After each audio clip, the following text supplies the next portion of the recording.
मौखिक से होने से फायदा क्या है कि मौखिक होने से फायदा यह है कि भाई आप संबंधित मंत्री का जवाब सभा पटल पर सुन रहे हो, तो उसी टाइम पर आपको याद रखना उस जवाब से लेकर उस मुद्दे को लेकर कुछ एक प्रश्न और भी पूछ सकते हो, और वो कुछ एक प्रश्न क्या कहलाते हैं, पूरक प्रश्न। तो तारांकित प्रश्न का फायदा यह है कि भाई आप संबंधित मंत्री से कुछ पूरक प्रश्न और पूछ सकते हो उस प्रश्नों को लेकर, है ना, उस मुद्दे को लेकर। जैसे उसने कोई अपन ने कोई प्रश्न पूछा तारांकित वाला, उसने जवाब दे दिया मौखिक रूप से, तो आप उसी टाइम पर कुछ एक प्रश्न और आप पुटअप कर रहे हो और उनसे प्रश्न पूछ रहे हो मंत्री से, तो वो प्रश्न कौन से कहलाएंगे, तारांकित प्रश्न।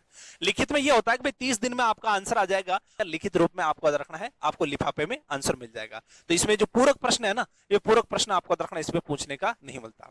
ठीक है, तो अतारांकित का मतलब दायरा फिक्स रहता है कि भाई आपको जितना पूछा है उतना जवाब दे दिया, बात खत्म है ना, या तो दिया या फिर आपको याद रखना है आपको एक लिफाफा पकड़ा दिया, है ना, मंत्री आए नहीं आए उससे फर्क नहीं पड़ता है, आपको लिफाफा पहुंच जाएगा। भाई इसका उत्तर ये है। तारांकित में आपको याद रखना है सदन में बहस होगी, सदन में इस मुद्दे पर आपको याद रखना पूरक प्रश्न पूछे जा सके।